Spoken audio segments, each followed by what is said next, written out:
When one of the most strong financial institutions in the world shuts down overnight, the world economy is rocked.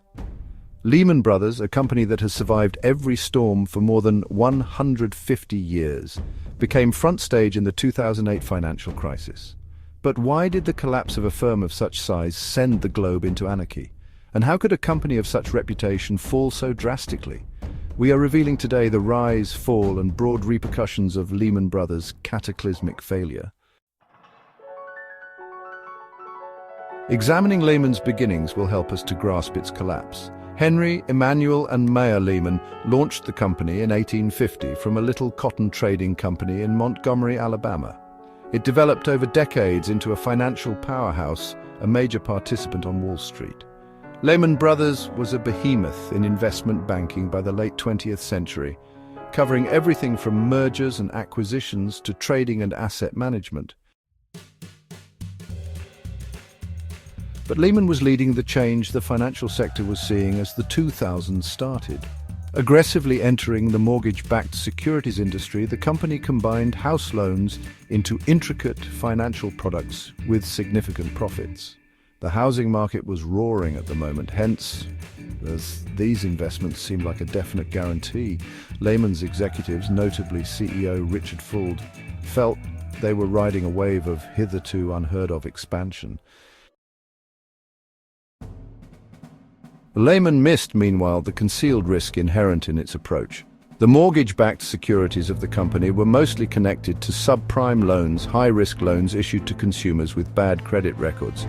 These loans looked good as long as house values were climbing. But these securities lost value when the housing bubble collapsed in 2007. Lehman was suddenly seated on poisonous assets valued in billions of dollars. Lehman's basis started to reveal cracks. The company revealed billions in losses early in 2008, and its stock price fell. Investors began losing faith, which set off a vicious cycle of dropping share value and mounting financial stress. Lehman sought funds to survive, but the damage was too great. Its dependence on short-term borrowing made matters worse. The company lost liquidity when lenders withdrew. Lehman's leadership scrambled behind the scenes in search of a lifeline. They looked for possible consumers, including Barclays and Bank of America, but no deal emerged as talks went on. The US government, which had before helped companies like Bear Stearns, had to decide whether or not to step in to save Lehman Brothers. The government decided to do nothing in a divisive action. Officials felt that rescuing Lehman would create a risky precedent and inspire careless financial industry activity. Lehman Brothers announced their bankruptcy on September 15, 2008.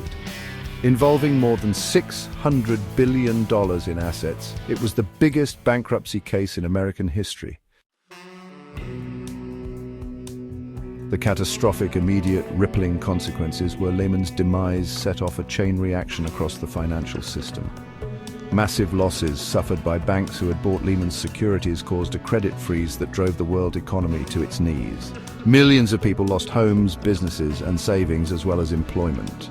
From inadequate control to unbridled risk-taking, the crisis exposed severe problems with the financial system. Lehman's name came to represent failure and greed in the aftermath. Once lauded as a Wall Street legend, Richard Fuld came under heavy fire for his part in the firm's collapse.